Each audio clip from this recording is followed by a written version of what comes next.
Hello, everyone. My name is Kylie Haddington, and I'm the Public Outreach and Engagement Division Manager with the Prince George's County Office of Human Rights, the county's civil and human rights education and enforcement agency.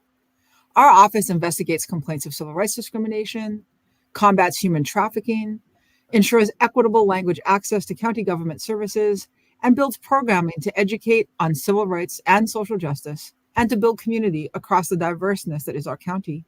With me today as co-host is Tiana Davis, also from the Office of Human Rights. And it is our pleasure to welcome you to another episode of Social Justice in Community, our partnership series with the Prince George's County Memorial Library System and the University of Maryland. This series was brought to us by Dr. Chris Marsh, and it looks at questions like, how does human rights research impact our communities? How does scholarship on human rights violations or issues of social justice have any meaning in our day-to-day lives? And what is being discussed, studied, and thought about, in universities today? So we bring human rights scholars into conversation about how their work illuminates human rights struggles around us and what we can do about those struggles. Today, we're very excited to welcome Dr. Tori Justin, presenting Black Women, Yoga, and Wellness. Dr. Justin is a PhD graduate from the Department of Kinesiology. Her research interests articulate Black feminist theory, health equity, and the philosophy of science. More specifically, her position is the disparate health outcomes of Black women as the embodied outcome of structural injustice. Tori's past and present projects focus on how scientific knowledge historically and contemporarily subjugate the Black body and alternative ways of knowing the body. You can find her research in Feminist Media Studies and Health, an interdisciplinary journal, and the Sociology of Sports Journal. We are also going to be sharing some links in the chat when you're watching to some of her work. And Tori also serves as Vice President of the Physical Cultural Studies Graduate Student Association. Dr. Justin, it is a pleasure to have you with us today. Welcome. Thank you, Kyla. I'm happy to be here, and thank you, Tiana, for serving as co-host. Okay. Well, we'll just go ahead and dive right in. Hello, everybody online, as Kyla mentioned. My name is Tori Justin, and today, Kyla, you can go ahead and show the slides. I'm going to be presenting a bit of research, a recent publication that is hot off the press, entitled WUSA, Black Women, Yoga, and Wellness. And really what I'm going to be speaking to you about today is the relationship between Black women, yoga, and wellness. And now I know this talk is part of a series dedicated to social justice. So some of you may be wondering how this topic relates to social justice. Here we go. And to that point, I argue that the health and wellness of Black women in the U.S. particularly are social justice issues. So, for example, according to a recent Boston University article, Black women are more likely than other racial and ethnic groups to die from cardiovascular disease, hypertension, stroke, lupus, and several cancers. They are twice as likely than white women to develop diabetes over the age of 55 or have uncontrolled blood pressure. Black women also face greater challenges in accessing affordable and quality healthcare, including a lack of health insurance, higher medical debt, and longer travel times to the hospital. So many tend to blame the poor health of Black women on their individual lifestyle choices, such as the foods they eat, what they drink, and what I will focus on today, their perceived lack of physical activity or exercise. However, my research shows that Black women are physically active and they do care about their health, but sometimes racism gets in the way of their ability to fully engage in physical activity and reap the benefits of physical activity.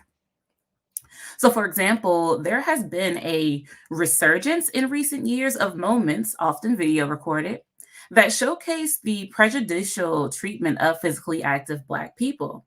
These moments have been marked with the hashtag of hashtag running while Black or hiking while Black, even camping while Black, to name a few. These hashtags represent moments when Black people have tried to engage in physical activity, but could not fully reap the benefits of exercise because racism got in the way. But what I find more important is that although Black women particularly are aware of this prejudicial treatment that they face when engaging in physical activity and trying to better their health, they persist and they resist. They continue to be physically active and they engage in a form of active resistance against this anti-Black structure that tells them they don't belong here. So yoga is a physical activity site that is often seen as telling people they don't belong or they don't belong here. Yoga is often considered a practice done by thin, young, flexible white women, as shown here. And this is how yoga is marketed to us. So often people who don't look like the women in these magazines, they may not see themselves doing yoga. So the practice doesn't interest them. The practice of yoga, however, was not always exclusive, and it did not always stand as a representation of white feminine physical culture. So let's dive into this yoga history a bit. And let's even start with defining what yoga is. So yoga is a Sanskrit word meaning to join, which refers to the unification of mind, body, and soul. And it is simply not an exercise or a series of stretches that aim to increase an individual's flexibility, metabolism, or aid in weight loss or increase range of motion. Instead, yoga in ancient Indian tradition is a religious practice integral to the practice of Hinduism, whose earliest evidence even dates back to 2500 BCE. So while we dominantly think about the asanas or the yoga postures when we picture a yoga practice, there are actually 6 steps to yoga that include breath control, withdrawal of the senses, meditation, having a concentrated mind, philosophical inquiry, and absorption. These are these are considered the foundational paths that an aspirant must walk in ancient Hinduism in order to know the supreme being or the Lord. However, much of this traditional practice, what I have depicted here, these 6 different steps, much of this traditional practice was lost as a result of European imperialism in India, where yoga was intentionally banned and outlawed under British colonization in the late 1700s. So currently, due to colonial and imperialistic disruption, various parts of India persist to experience this loss of ancient traditions and broken lineages. The violence that British colonialism enacted on India, both physically and economically, resulted in the migration of Indian laborers, including yoga teachers, to the United States. One such prominent yogi was Swami Vivekananda. So yoga became influential in the US when Indian monk Swami Vivekananda visited the country in 1893. This is about 20 years after the period of Reconstruction, to speak at the Parliament of World Religions in Chicago to raise money for the development of British India and bring the promise of yoga to everyone in America. So this is the same year that Ida B. Wells Barnett began her anti-lynching campaign in Chicago to bring international awareness and attention to the threat of violence that afflicted Black Americans in the US. During this time, there is an explicit disregard for the Black body and the dominant practice of anti-Black violence that included lynching, race riots, and castration in the Southern US. So this violence was the product of prejudice, fear, anxiety that white Americans had towards racial integration. So while Vivekananda was considered a world teacher and generally well received by white American elites, particularly white Anglo-Saxon Protestant women, in racially violent America, he was often mistaken as African or as African American and was met with racial hostilities. So due to segregation, Americans of color were not allowed to participate in his yoga lectures or practices. So the absence of Black people at the conception of at yoga's conception in the US really allowed European American elites to really hoard the wealth and the benefits of yoga, while infusing elements of American anti-Blackness within yoga's US framework. In 1920, about 18 years after the death of Swami Vivekananda, another yoga philosopher and teacher, this is Prama Hasasana Yoga Yogananda. I'm sorry, I'm tripping over my words here, but I have his name here. He wrote he wrote a book entitled The Autobiography of a Yogi. This book really inspired the likes of the Apple founder Steve Jobs. So this is a pretty influential book. A lot of yogis might have read this. And what he did was he established a fellowship in Los Angeles. And so, again, this is the 1920s, early 1920s. And at this time, yoga in the US was mainly taught and practiced by men. But about 40 years later, we see the white elite, they received another popular Indian teacher, and her name was Indra Devi. Now, this is interesting because prior to Indra Devi, the main gurus, if you will, of the yoga practices that we're most commonly familiar with, they were primarily men. They were the main practitioners and teachers of yoga. But this wasn't until Indra Devi was given permission by her guru to start teaching when she left India in the 1940s and moved to Hollywood.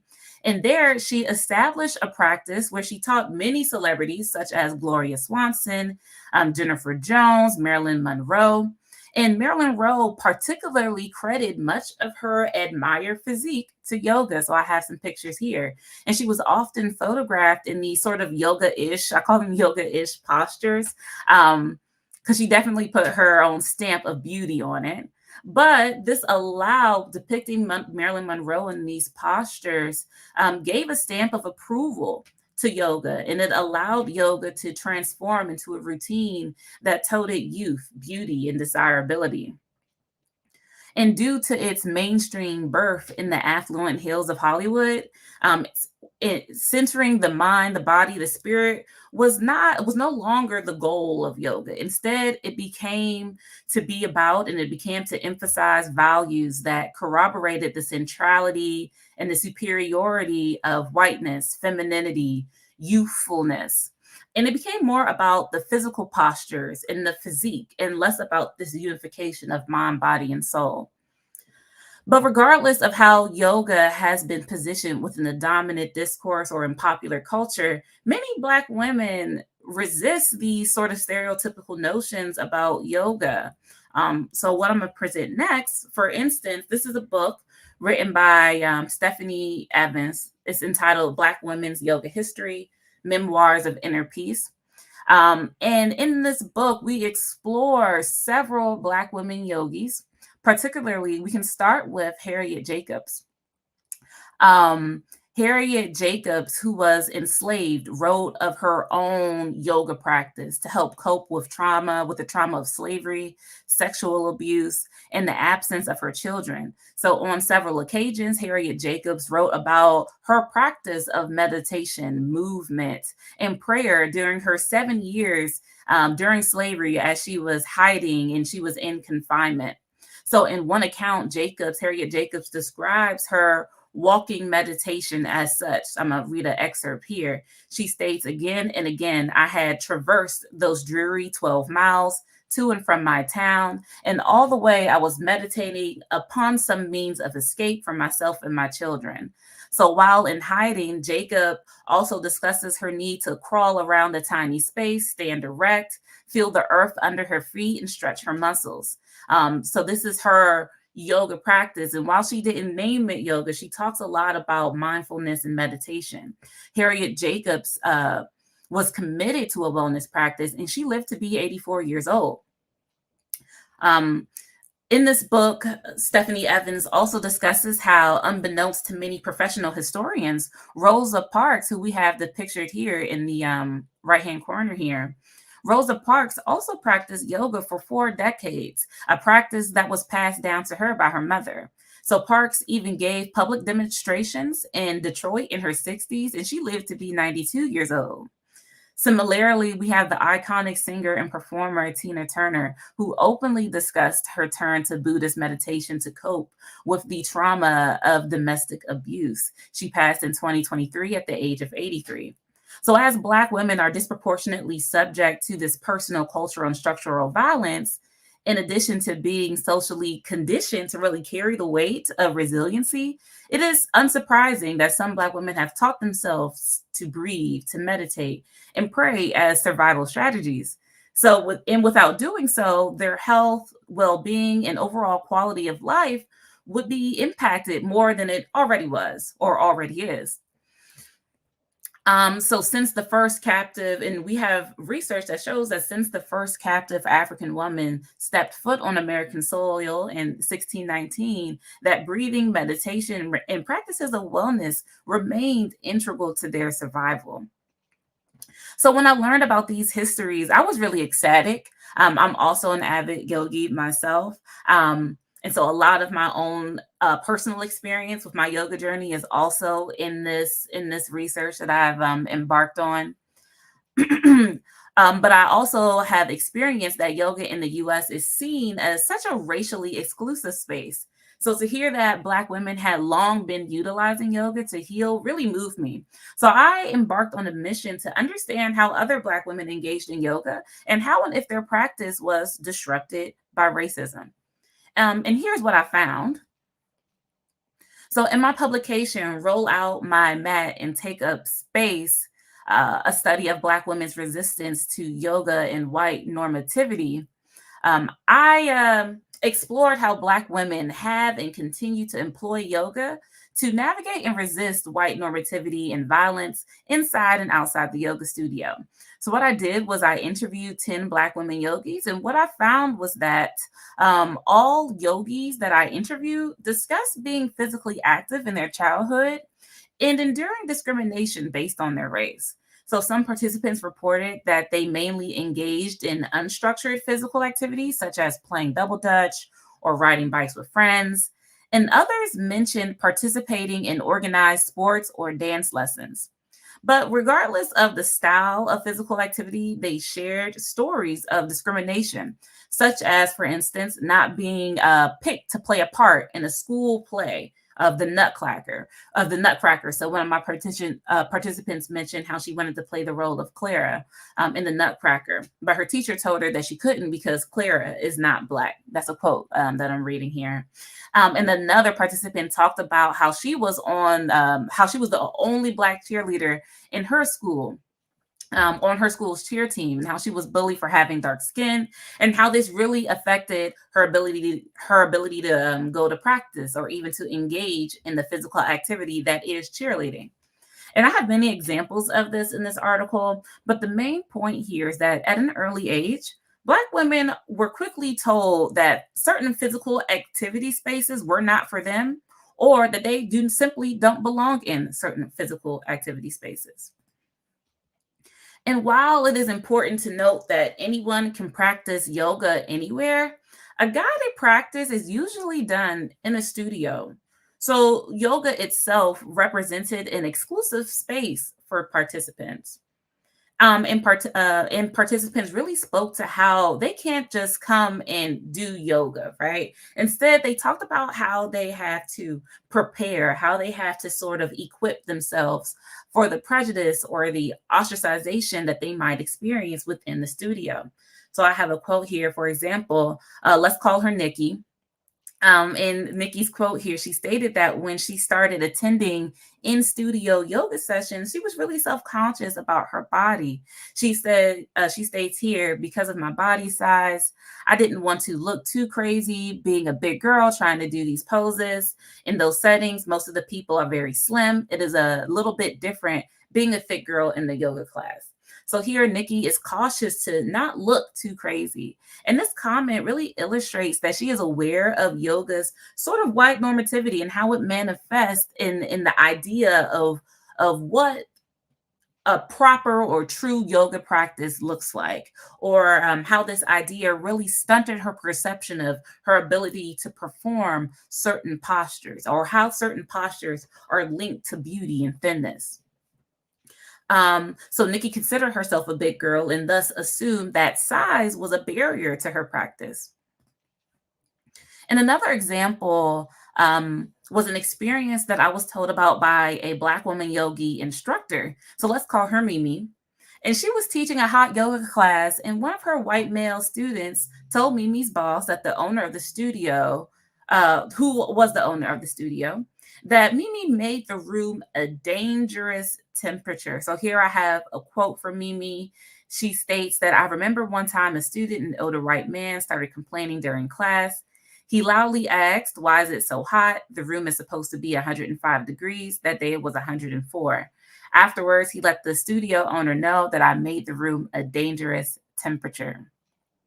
So this statement is heavily impactful because the student deemed Mimi untrustworthy, in a practice that is really predicated on trust between the yogi student and their teacher. So the word danger also speaks to this historical framing of Black women, or Black women's bodies being like wild and untamable. So that is kind of reiterated in this danger framing.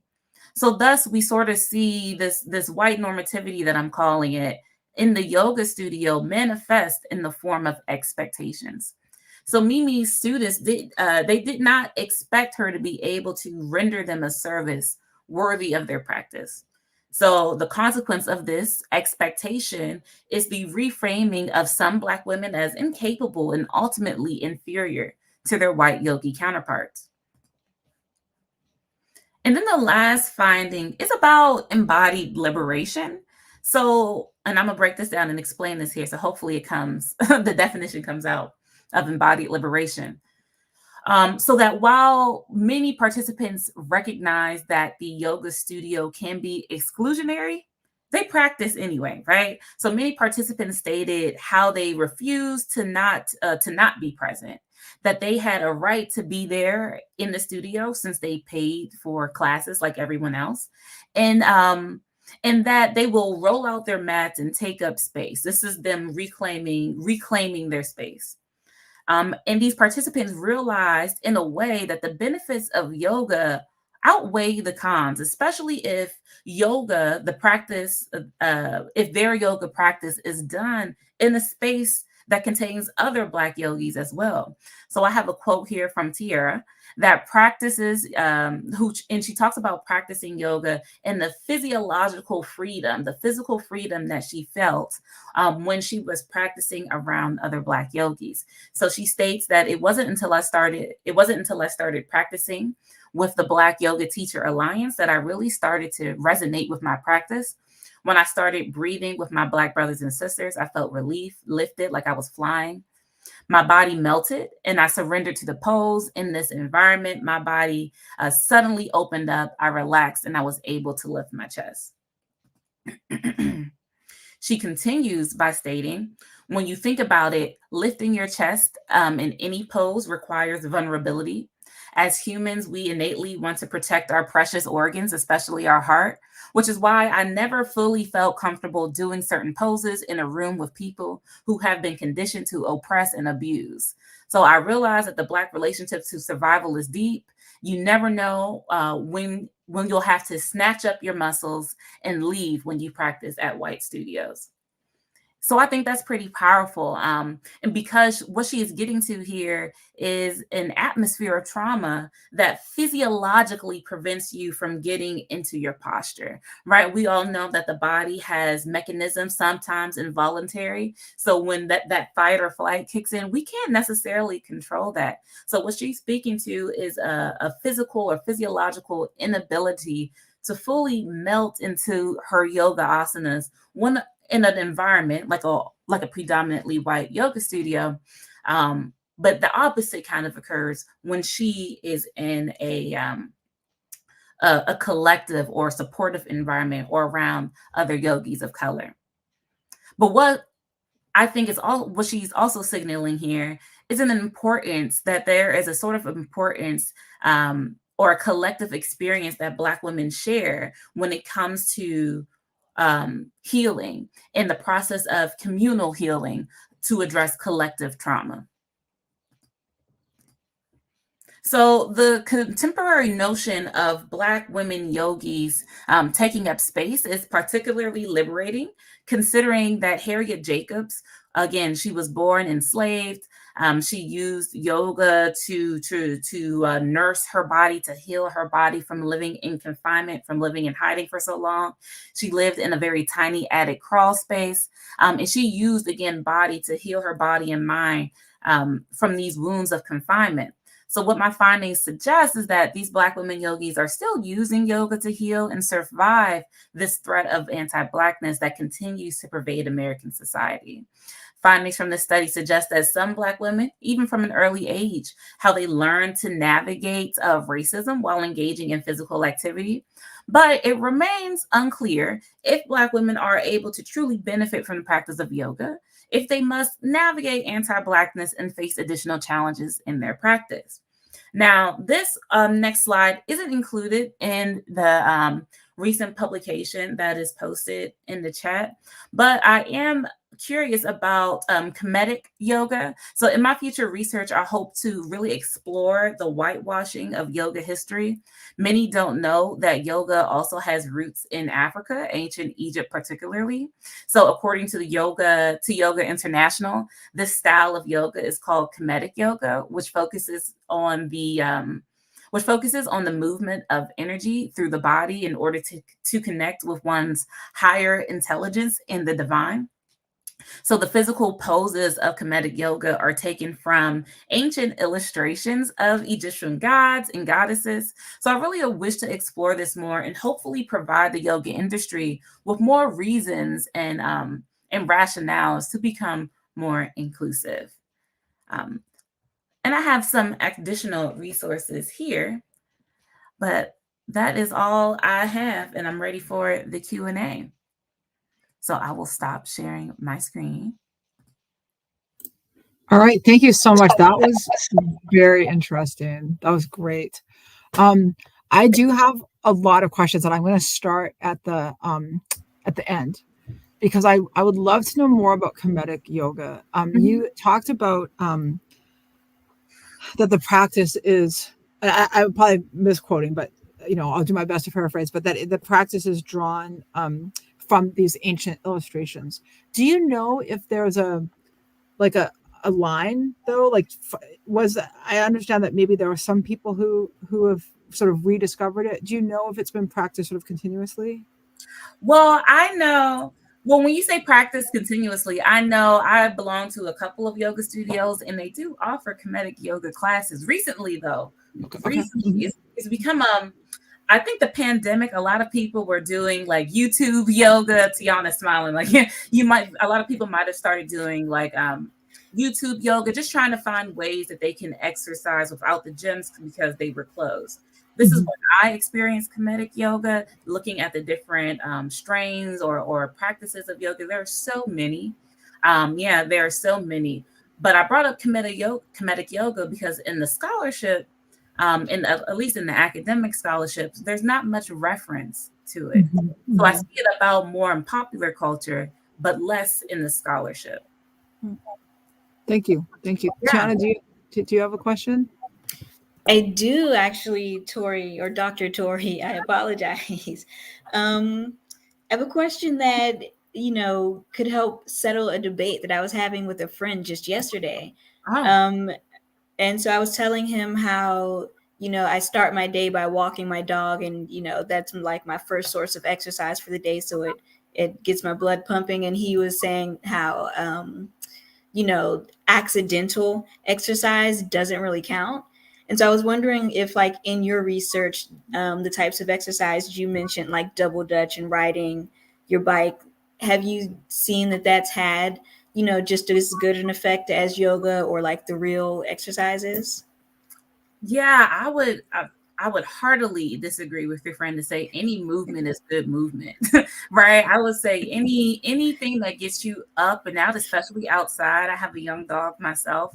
Anything that gets you up and away from your desk and moving, your body will benefit from, right? And so I think it depends on your friend's version of what exercise is, right? Exercise can just mean movement that benefits your mind, your body, your spirit. To me, that's what exercise is. And when you really try to put it in a box, that's why a lot of people might ignore it or might not want to do it because such a narrow definition of what real exercise is. But I encourage anybody to do any form of movement, which I find more inclusive as well, because not everybody, if we're thinking about disability, is able to move their bodies in the same ways. And so I'm pro inclusivity. So any form of movement, continue to garden, walk your dog, do yoga, meditate, all of that, I think is good. This is, talking about yoga, and I'm trying to think of the right word here, but it's how many people may not feel welcome in sort of, I guess I can't say traditional yoga spaces because they're not traditional, but in the yoga spaces which were familiar in the last 30 or 40 or 50 years. I have speaking of friends, I had a friend who put out a call, a couple months ago as a larger person, like, where is a space that I can go as a larger person to do yoga? And one of the things that was interesting was a social media question. And so I could see the answers coming in. And a lot of very slim people were like, you should come to my studio. Like, there wasn't a recognition that the experience of like a slim person is not the experience of a larger person. And just because you feel comfortable in space doesn't mean that somebody else does. And so I'm wondering, like, how for you, when you've been doing, first of all, your personal practice, but also when you're doing the research and talking to Black women, and how are we getting, how are people finding space where they really are able to be comfortable? And it's hard. It's hard because I think body size, we are so, there's a lot of literature on like fatphobia right now in American society in particular. There's a lot of fatphobia. And this fatphobia basically conditions anybody who is obese or overweight to think as though that they don't belong in society, that they are outliers, but that they are outliers. And so it might be hard. It's definitely hard for bigger people with bigger bodies to be comfortable in any physical activity space, because in American society, we often think that physical activity is only for those who look a certain way, right? Those who are leaner and more slim. And again, this thinking prevents a lot of folks from wanting to be physically active, or at least be around other slim folks as they're being physically active or as they're exercising. So it is a lot of research on fatphobia, a lot of books, a lot of social media resources, a lot of the woman who I posted, the woman's picture, her name is Jessamine Stanley, that I had on the front page, the first slide. She is a huge advocate of like big body yoga, of women doing yoga with bigger bodies, how you can modify the postures to do them. But again, yoga was never meant to exclude. Yoga was never meant to exclude. I'm thinking I'm getting away from your question, but I hope there's the answer in there. Yeah, well, that takes me kind of to another question. We say that yoga wasn't meant to exclude, and as you were talking, I was taking just little notes on things you were saying, and you actually had a quote. The practice of yoga was not always exclusive, and that this, yet somehow not somehow. I think that you did a nice job of illustrating how actually, there's this practice that was meant to be so holistic and spiritual and healing to so many parts of our full selfhood, has become not just exclusive in terms of who feels welcome to practice it in lots of spaces, but also it's become exclusive in like the part of ourselves that is being treated. And can we talk a little bit? I'd like to hear more. I know you presented, but can we go in a little bit deeper about that? Absolutely. I think commonly when you say yoga, people just think about the physical. They just think about the splits, the acrobatics, the flexibility. You think of Cirque du Soleil or something like that, right? Like the artistry, the beauty, the thinness. But yoga has nothing to do with that. Actually, yoga, and I didn't include this slide. I was going back and forth with myself. It's about liberation. It's about freedom from all these worldly tethers, such as tethers to beauty, tethers to greed, tethers to, and you're actually supposed to do yoga, for example, in modest clothing that is loose. clothing that allows the body to breathe, right? Loose clothing. So when you think about yoga pants in the United States, they're like painted on your body, right? Nothing modest about yoga pants. And so, yeah, I think when you consider the journey itself, it has become an American consumer culture. Like, and I want to say this before I lose this thought. This is not just an issue with yoga. I think that what we call this in sociology the fitness industrial complex. This is all about the fitness industry just wants to make money. So how do you make money? You motivate people, to buy, consume, to think that there's always something that they can improve about themselves, right? And yoga is about just being in the moment, just being satisfied with where you are today, not trying to get to your next step tomorrow. Yoga is about being okay today. So I just want to say that, but I do think that all contemporary gym spaces, exercise spaces, they simply just reflect all of the general biases that we have in American society, right? We have general biases about those who are like biases about those who are, or we discriminate by those based on class, based on gender, based off race, based off ability. All those same things, classism, sexism, racism, are definitely reflected in dominant gym spaces. And yoga is no different. Yeah. Tiana, do you have? I can keep going, but do you want to give you a chance? I do. Do you have tips for people who are looking to get started, or tips for people who maybe did get started, but now, they don't see themselves in the classes? They have larger bodies, they have darker skin. Do you have any tips for them? Yes, absolutely. So I will first recommend finding a yoga studio. Contrary to popular belief, we are in PG County, so there are several Black-owned yoga studios in the county. I belong to a particular studio. I don't even know if they want me to say it because then they'll be overrun with but it is called, let me see if I'll put it in the chat here. Trent BYW. Several locations here in the DMV, area. Here we go. I'm gonna just pop it in the chat. So for those looking for a yoga home, there are spaces for you. You just have to find them, right? They are out there. You just have to find them. And I think once you find your community, it's hard to leave. I've been doing yoga at the same studio for maybe about 7 years. I first started at maybe about 7 years ago when I started my master's program. And I've been hooked ever since, partly because the practice is hard. The practice can be a barrier in itself, but I keep coming back because of the community, right? Community is so important. And I don't think you realize how important it is until you have it and then it's gone. Or the pandemic, right? Like the pandemic, for example, a lot of people were looking for community, but they were unable to find it. And so I think while you can do, and that's why I say to people, while you can do yoga at home, I think is your practice is great when you can do it around people who you can share experiences with, that you can talk to, that you actually can, share experiences with. That's so great, because that was the next question I was going to ask. I was like, I have another question, but go ahead. My question was exactly that. Like, how are people who are isolated from spaces? Because, and you talked about this in your presentation, like there are implications to tacitly unwelcoming people.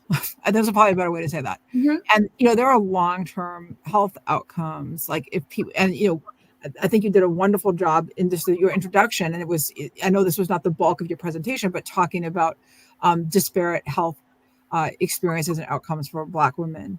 And if we have spaces where, and I appreciate you talking like women have taken care of their health and they've taken care of their bodies and they want to do this. And we have a society that excludes. Now, this is a very, very long way to finish this one sentence. So a lot of clauses in here. But the point of this is that the implications then, we as a society also say we want people to be healthy, or maybe we don't want to have unequitable health outcomes, or we don't want people to, we have we have a disability bias. But then we also make it so that people are excluded from the spaces that would give them the healing or the fitness that they need for their health. Was that a comment? Oh, I think it was supposed to be a question, but it turned into a comment. So act like it's a question and take it away. I agree, and I want to touch on this the mental aspect of it as well. I think we all, in a way, while we all might not be expertly trained in yoga, we all do a bit of yoga practice throughout the day. Like when you go turn on your computer and you close your eyes and you just try to breathe for a moment, that is a yoga practice. When you journal, some of those different aspects of yoga is about reflecting on the day, journaling. You can also do that as well. A lot of folks already do that. That's a form of concentrated meditation when you're thinking about your day and how it's gone, and that continued practice is a part of yoga. So that I think that adds to that mental component that you hit on as well. But a lot of people don't recognize, because again, we're caught up in the looks and not the actual practice, like what's actually going on. We have a couple of comments and questions, and I want to say just to fast forward a little bit. I do want to talk to you about your research and how you did your research, but I want to highlight a couple of questions and comments we have from the audience first. So we have someone who's just sharing some information who says that they attend the Sabak Yoga Studio on Waldorf, which is a Black-owned, open to all.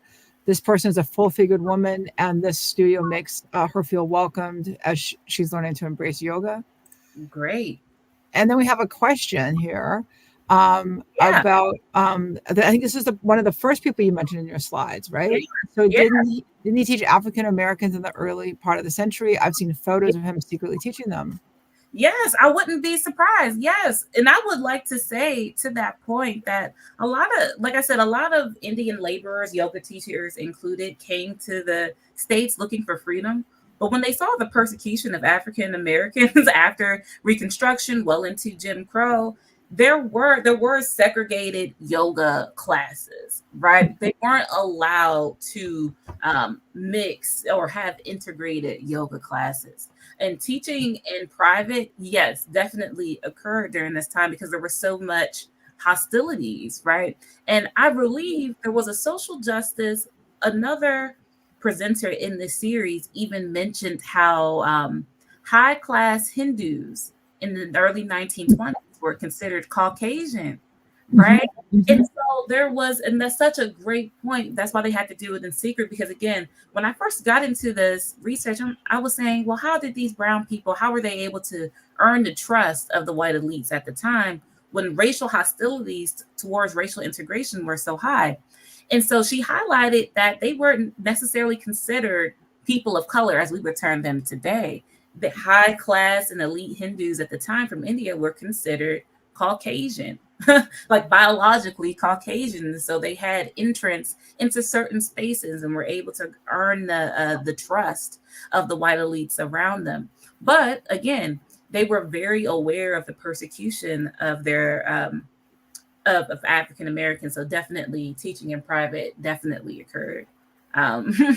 Definitely occurred. So. Okay, sorry, thank you. I just actually put a link to that conversation that you mentioned, one of the previous ones. So that is now in the chat for people who are watching, if you wanted to watch that program too.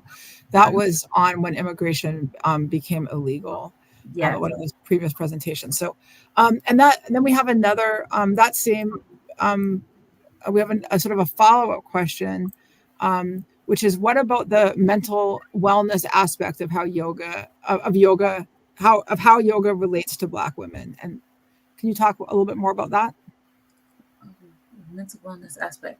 Yeah, sure. So I think the mental aspect, I think about yoga so holistically, so it's hard to kind of separate the mental from the physical, from the spiritual. But I think the question was about Tina Turner in particular, and how she turned to Buddhist meditation to deal with her domestic abuse. I think this is all a survival strategy. It's like how you find how you find peace. And so in my research, a lot of participants, they spoke about themselves turning to yoga.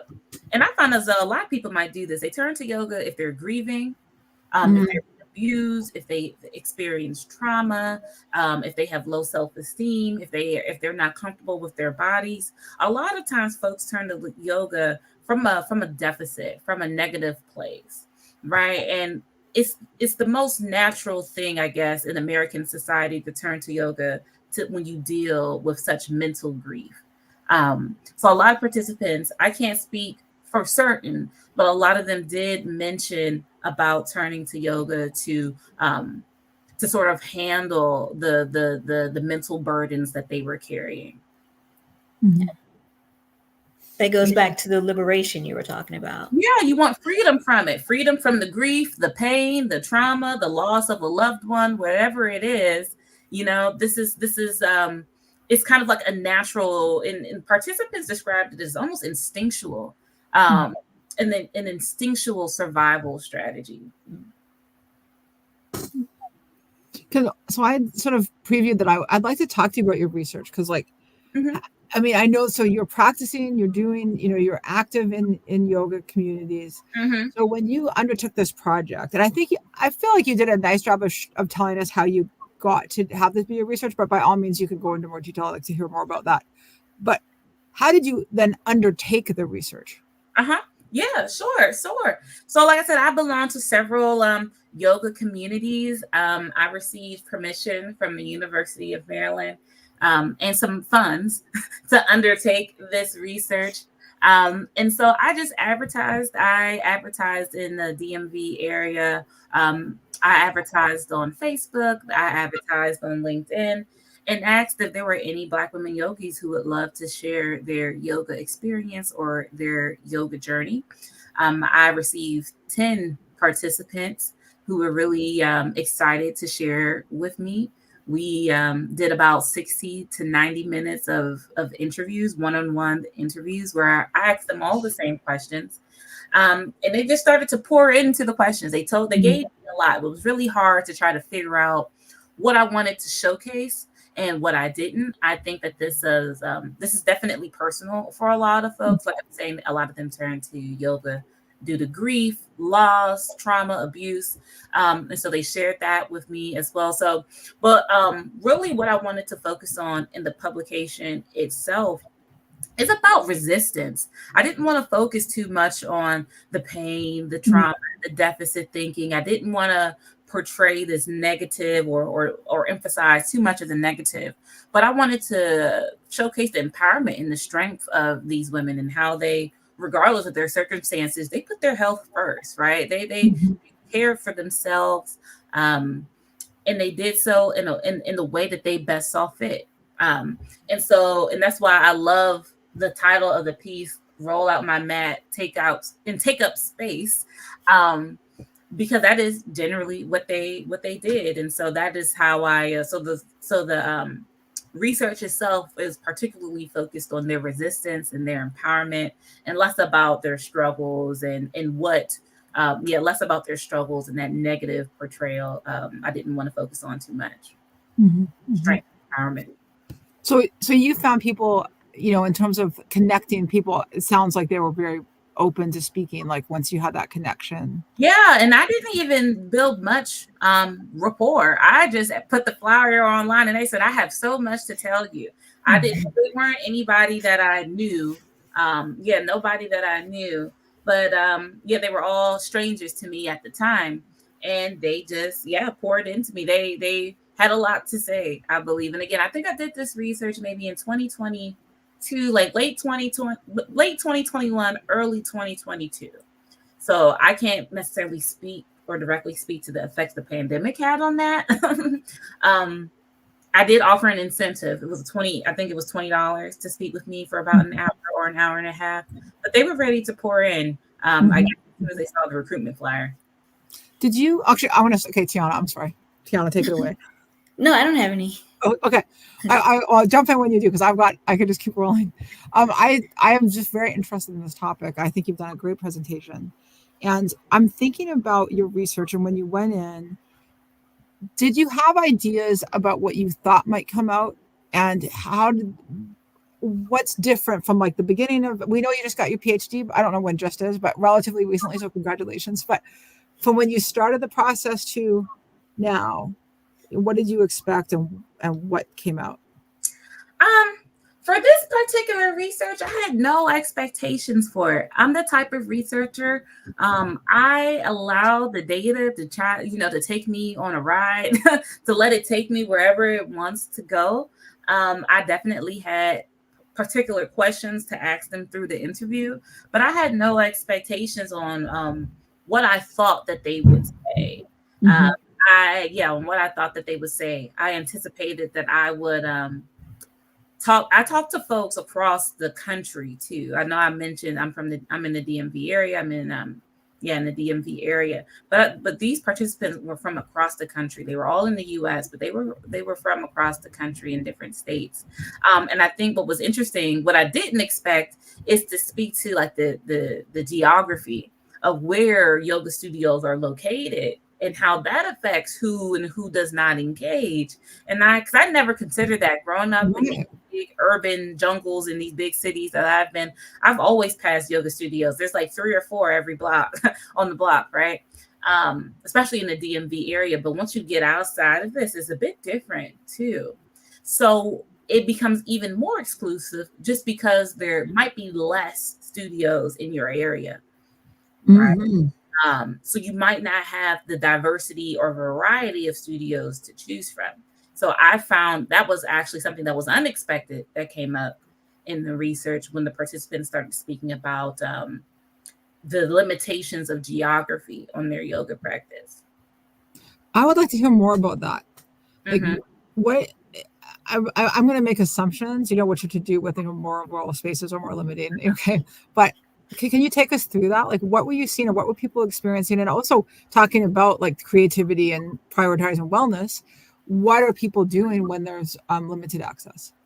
Yeah. So what I found when there was limited access, folks, again, they were turning to YouTube, turning to social media, which I think social media is so important. I think in the public health sphere, we try to get people off of social media, especially young girls, or like teenage year, early 20s women, because of how addictive it can be, because of how bad it is for your self-esteem. But especially after the pandemic, a lot of folks are using social media to really as a resource, as an educational and informational resource, especially when it comes to health practices, right? As we've seen with the pandemic. And so a lot of them turn to and a lot of yoga teachers. So not just, I talk to teachers as well, so because a lot of yoga teachers, because the studios were closed, were also creating YouTube channels. For example, they were doing Instagram lives or Facebook lives, and they were hopping up and telling their followers that they were doing a 6 a.m. meditation or a lunch break stretch or whatever the case was. And so sometimes that was a lot of the folks who lived in the rural areas, and even some of those who lived in the city. That was their first introduction to yoga. That was their journey. That's what started their journey there. Mm-hmm. A lot of online training. I really appreciate, and it gives me something to think about, how the internet can provide community, because I agree that we often, in my own life, I'm aware of the ways in which it erodes community. And yet I'm still on it, by the way. But I know that it's a problematic space, but to be reminded of ways that we can use it as a positive tool and build connection. Mm-hmm. So we know you have your PhD. So what's now? What are you doing now?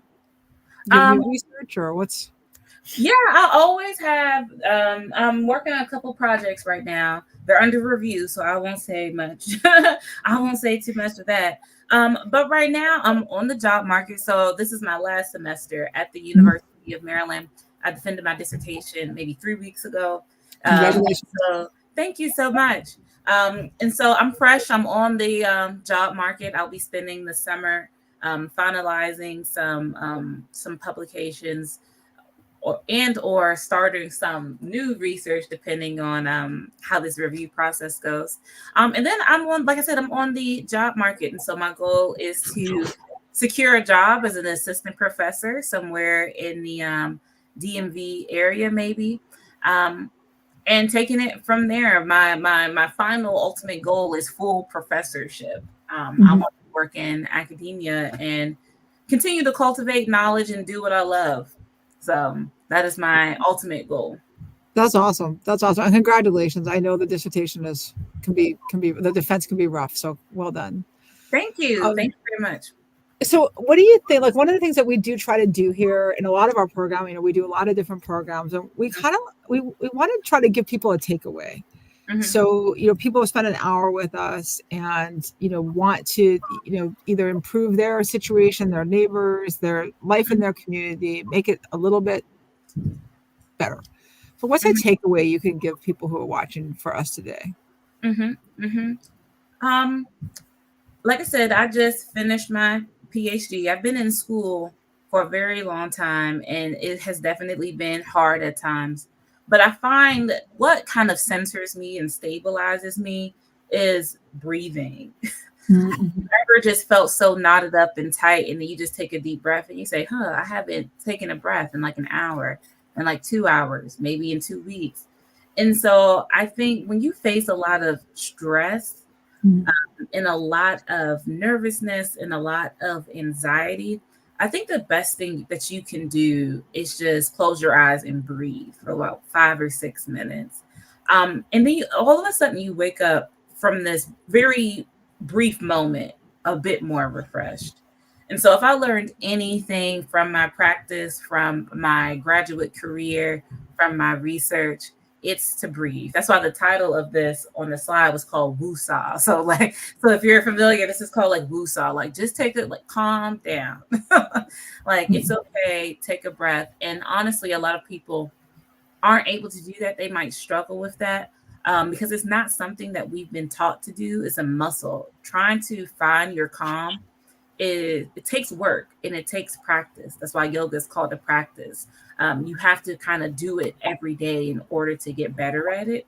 And so I think that I'm one of those folks. I try to practice being comfortable in uncomfortable situations. And one of the ways I do that is by breathing intentionally, by intentionally breathing and taking a breath. And I think that's the easiest thing to do. I'm not going to say, I go out and jog 3 miles and I come back and it's all better. I mean, that's great, but a little unrealistic for your average, and yeah. And so but we can all breathe. And so that's the message that I'll leave folks with. Thank you very much. It has been great to have you here today. We really appreciate it. I think you did a wonderful job and it's very interesting. And so please keep us, as you continue the journey, please keep us in mind and let us know, let us read your stuff. For people watching, we're so grateful that you joined us. This is why we do what we do, and we really appreciate you taking the time to be with us this afternoon. Or if you're watching on demand later, thank you very much. I also want to thank the Prince George's County Memorial Library System and the University of Maryland, who are our event partners and are bringing this. We're all working together to bring this to you. And I invite you to check out the library, pgcmls.info. They have tons of events every single day. Also visit our website, civilrights.mypgc.us, see what we're up to. We've got a lot of great things coming up, including every single week, Thursdays from 2 till 3. I forgot what time it was. We are Justice in Community now until the second week of May. May 9th will be our last for this one, but we're going to start it up again in the fall. And so we hope you'll come back and join us then. And other big events you should know about, we are having the super country group Chapel Heart are coming in conversation on April 23rd.